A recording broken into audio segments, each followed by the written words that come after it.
Good morning students. আজকে আমরা class 11-এর second ইউনিটের ফার্স্ট চ্যাপ্টার উদ্ভিদের অঙ্গ সংস্থানের গঠন থেকে একটি বিশেষ টপিক পত্রবিন্যাস বা ফাইলোট্যাক্সি আলোচনা করব। প্রথমেই আমরা চলে আসি যে পত্রবিন্যাস কী। দেখো, পত্রবিন্যাস হলো যে সুনির্দিষ্ট পদ্ধতিতে পাতাগুলি কাণ্ড বা তার শাখা প্রশাখার উপর বিন্যস্ত থাকে বা সাজানো থাকে, সেই সজ্জারীতিকেই আমরা পত্রবিন্যাস বা ইংরাজিতে ফাইলোট্যাক্সি বলে থাকি। দেখো, এই পত্রবিন্যাস অর্থাৎ পাতাতে সাজানোর ধরন, এটা একটা হাইলি স্পেসিফিক ক্যারেক্টার।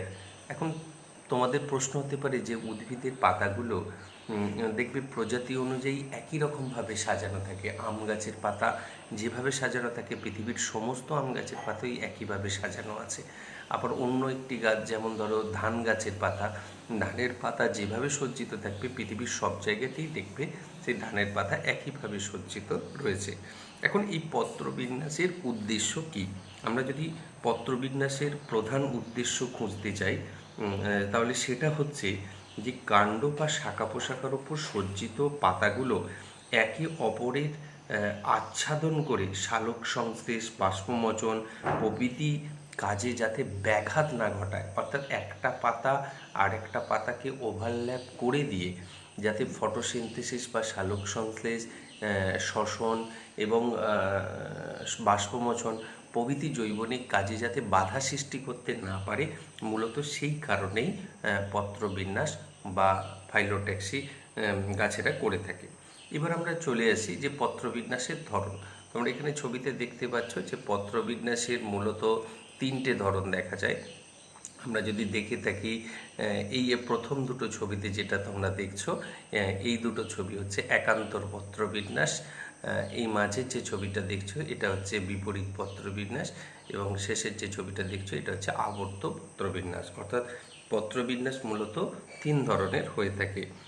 সেটা হচ্ছে একান্তর বা সর্পিল পত্রবিন্যাস, যেটাকে আমরা ইংরেজিতে অল্টারনেট ফাইলোট্যাক্সি বলে থাকি। আমরা প্রথমেই এই ধরনের ক্ষেত্রে চলে আসি।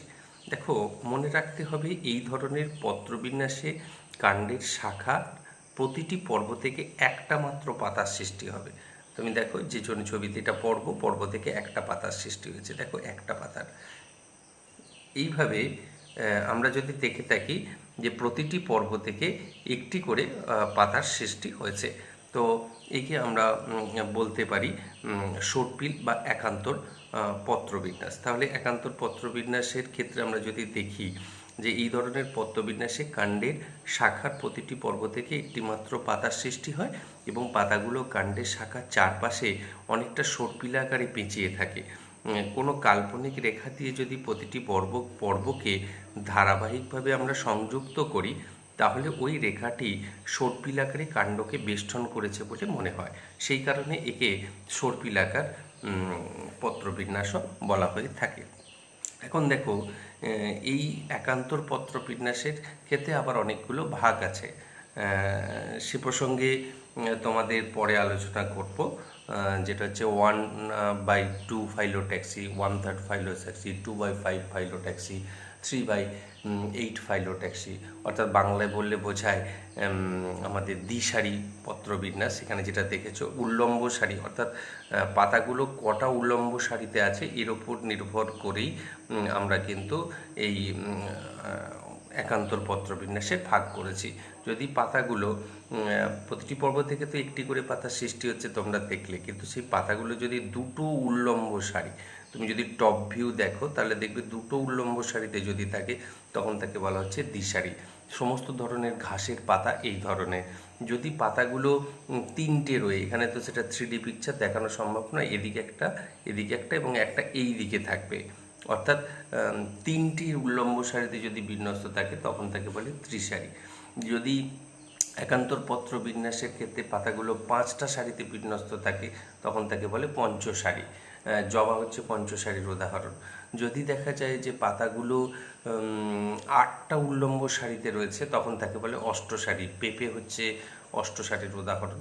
তাহলে আমরা দেখলাম যে একান্তর পত্রবিন্যাসে ক্ষেত্রে প্রত্যেকটা পর্ব থেকে একটা করে পাতার সৃষ্টি হলেও সেই পাতাগুলো টপ ভিউ থেকে দেখলে কটা উল্লম্ব সারি গঠন করছে সেই অনুযায়ী একান্তর পত্রবিন্যাসে কতগুলো ভাগ রয়েছে। মূলত 4টে ভাগ রয়েছে: দ্বিসারি, ত্রিসারি, পঞ্চসারি এবং অষ্টসারি। এবার আমরা চলে আসছি উদাহরণগুলো একটু দেখে নিই। দ্বিসারির উদাহরণ হচ্ছে সমস্ত ঘাস, অর্থাৎ বৈশ্বিক গোত্রভুক্ত উদ্ভিদদের ক্ষেত্রে এটা দেখা যায়, ধান, আখ, এরা সব দ্বিসারি। ত্রিসারির উদাহরণ হচ্ছে সাইপেরেসি গোত্রভুক্ত, এরাও এক ধরনের ঘাস, যেমন হোগলার ক্ষেত্রে বা মুথা ঘাস, এদের ক্ষেত্রে ত্রিসারি দেখা যায়। আমরা পঞ্চসারির উদাহরণ দেখে নিই। পঞ্চসারির উদাহরণ হচ্ছে আমাদের জবার ক্ষেত্রে বা মালভেসি গোত্রভুক্ত একাধিক উদ্ভিদের ক্ষেত্রে পঞ্চসারি দেখা যায়। অষ্টসারির উদাহরণ হচ্ছে আমরা আগেই বললাম পেঁপে। এবার আসি আমরা তোমার প্রতিমুখ পত্রবিন্যাস বা বিপরীত পত্রবিন্যাস। দেখো, আমরা এই যে ছবিটা তোমরা দেখছো, এখানে দেখো আগের ছবি দুটোর থেকে পার্থক্য একটাই, প্রত্যেকটা পর্ব থেকে এক জোড়া করে পাতার সৃষ্টি হয়েছে। নিশ্চয়ই দেখতে পাচ্ছ, এক জোড়া করে পাতার সৃষ্টি হয়েছে।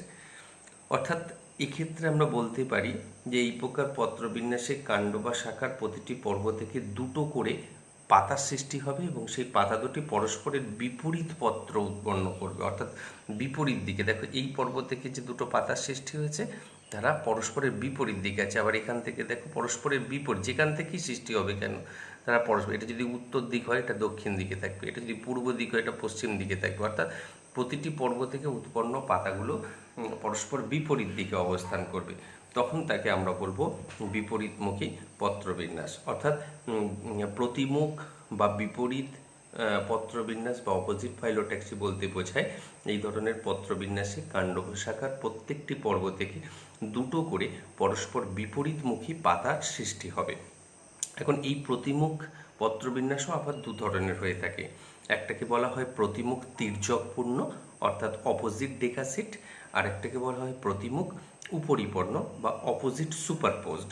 এখন প্রতিমুখ তির্যকপর্ণ বা অপোজিট ডেকাসেট জিনিসটা আমরা যদি দেখি, যে এই ধরনের বিপরীত পত্রবিন্যাসের ক্ষেত্রে পাতাগুলো এমনভাবে বিন্যস্ত থাকবে যে প্রতিটি পর্বের প্রতিমুখ পত্র দুটি তাদের সঠিক ওপরের বা নিচের পর্বের পত্রগুলির সাথে এক সমকোণ সৃষ্টি করবে। অর্থাৎ আমরা যদি এই ছবিটা দেখি, দেখো এই পর্ব থেকে যে দুটো পাতার সৃষ্টি হয়েছে তারা যে অভিমুখী রয়েছে, ঠিক তার উপরের পর্ব থেকে পাতাগুলো সৃষ্টি হয়েছে তার সাথে 90 ডিগ্রি অ্যাঙ্গেলে রয়েছে। অর্থাৎ এই পাতার অভিমুখ এই বরাবর, এই পাতার অভিমুখ এই বরাবর, মাঝের কোণটা কিন্তু 90 ডিগ্রি হচ্ছে। খুব সোজাভাবে বললে এই পর্ব থেকে উৎপন্ন পাতাগুলো যদি উত্তর দক্ষিণে মুখ করে থাকে, ঠিক তার উপরের পর্ব থেকে পূর্ব পশ্চিমে মুখ করে থাকবে, আবার তার ঠিক ওপরেরটায় উত্তর দক্ষিণে মুখ করে থাকবে। অর্থাৎ এইভাবে যদি পাতাগুলো বিন্যস্ত থাকে তখন এই ধরনের বিপরীত পত্রবিন্যাসকে আমরা বলবো প্রতিমুখ তির্যকপূর্ণ পত্রবিন্যাস। ইংরেজিতে বলা হয় অপোজিট ডেকাসেট প্যাটার্ন। দেখো আকন্দ যদি তোমরা দেখে থাকো, রঙ্গন যদি দেখে থাকো, এই ধরনের গাছের ক্ষেত্রে কিন্তু প্রতিমুখ তির্যকপূর্ণ বা অপোজিট ডেকাসেট টাইপ পাতা দেখা যায়। আর প্রতিমুখ উপরিপর্ণ যেটা হচ্ছে সেটা এখানে ছবিতে তোমাদের নেই, সেটা হচ্ছে কি বলতো, যে এক্ষেত্রে পত্রগুলো এমনভাবে বিন্যস্ত থাকবে যে প্রতিটি পর্বের প্রতিমুখ পত্রদ্বয় তাদের ঠিক উপরের বা নিচের পর্বগুলোর সাথে সমান্তরালভাবে থাকবে। অর্থাৎ এখানে যেমন তোমরা একটা পর্ব থেকে উৎপন্ন পাতাগুলো যদি উত্তর দক্ষিণে থাকে, এটাতেও উত্তর দক্ষিণে, এটাতেও উত্তর দক্ষিণে, অর্থাৎ সমস্ত পর্বগুলো থেকে পাতাগুলো কিন্তু উত্তর দক্ষিণে থাকবে। তার ফলে কি হবে, যেমন ডেকাসেটের ক্ষেত্রে আমরা দেখেছিলাম 4টে উল্লম্ব সারি, একটা এর একটা পাবো, এর একটা পাবো দুটো, এটা একটা পাবো 3টে, আর ওই দিকে একটা পাবো 4টে। অর্থাৎ 4টে উল্লম্ব সারি যেমন ডেকাসেটের ক্ষেত্রে পাবো, কিন্তু অপোজিট সুপারপোজের ক্ষেত্রে আমরা দুটো উল্লম্ব সারি পাবো। অর্থাৎ যদি দেখা যায় যে যে ধরনের বিপরীত পত্রবিন্যাসের ক্ষেত্রে প্রতিটি পর্ব থেকে উৎপন্ন পাতাগুলোর অভিমুখ একই হয়ে থাকে, অর্থাৎ সবগুলোই উত্তর দক্ষিণ বা সবগুলোই পূর্ব পশ্চিমে যদি থাকে, অর্থাৎ সমান্তরালভাবে যদি বিপরীতমুখী পাতাগুলো প্রতিটি পর্ব থেকে সৃষ্টি হয়, তখন তাকে আমরা বলবো প্রতিমুখ উপরিপন্ন বা অপোজিট সুপারপোজ টাইপ। পেয়ারা, মাধবীলতা ইত্যাদি গাছের পাতা কিন্তু এই প্রতিমুখ ও পরিপূর্ণ ধরনের হয়ে থাকে।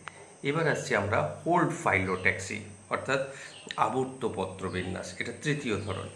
দেখো, এই প্রকার পত্রবিন্যাসে কাণ্ড বা শাখার প্রতিটি পর্ব থেকে 3 বা 3-এর বেশি সংখ্যক পাতা সৃষ্টি হয় এবং সেই পাতাগুলো আবর্তকারে বিন্যস্ত থাকে। আমরা যদি এই ছবিটায় দেখে থাকি, এই দেখো পর্ব থেকে 1 2 3 4 5 6টা পাতার সৃষ্টি হয়েছে এবং এমনভাবে পাতাগুলো সৃষ্টি হয়েছে পর্বকে ঘিরে যেন মনে হচ্ছে এই কাণ্ডকে চারপাশ থেকে আবর্ত করে রয়েছে। সেই জন্য এটাকে বলা হচ্ছে আবর্ত পত্রবিন্যাস বা হোল্ড ফাইলোট্যাক্সি। তাহলে কি বললাম, এই প্রকার পত্রবিন্যাসে কাণ্ড বা শাখার প্রত্যেকটি পর্ব থেকে 3 বা 3-এর বেশি সংখ্যক পাতার সৃষ্টি হবে এবং পাতাগুলি আবর্তকারে বিন্যস্ত থাকবে। আবর্ত বিন্যাসে পত্রগুলো এমনভাবে সজ্জিত থাকে যাতে একটি পর্ব থেকে উৎপন্ন পাতাগুলো তাদের ঠিক ওপরের বা নিচের পর্ব থেকে উৎপন্ন পাতাগুলির মধ্যবর্তী ফাঁকগুলি বরাবর অবস্থান করে, যাতে পর্যাপ্ত পরিমাণে আলো পেতে পারে এবং কখনোই একটা পাতা তার নিচের পর্ব থেকে উৎপন্ন পাতা বা উপরের পর্ব থেকে উৎপন্ন পাতাকে ওভারল্যাপ করে থাকে না। আমরা যদি দেখে থাকি কলকে, করবী, ছাতিম প্রভৃতি উদ্ভিদের ক্ষেত্রে কিন্তু এই ধরনের পত্রবিন্যাস দেখা যায়।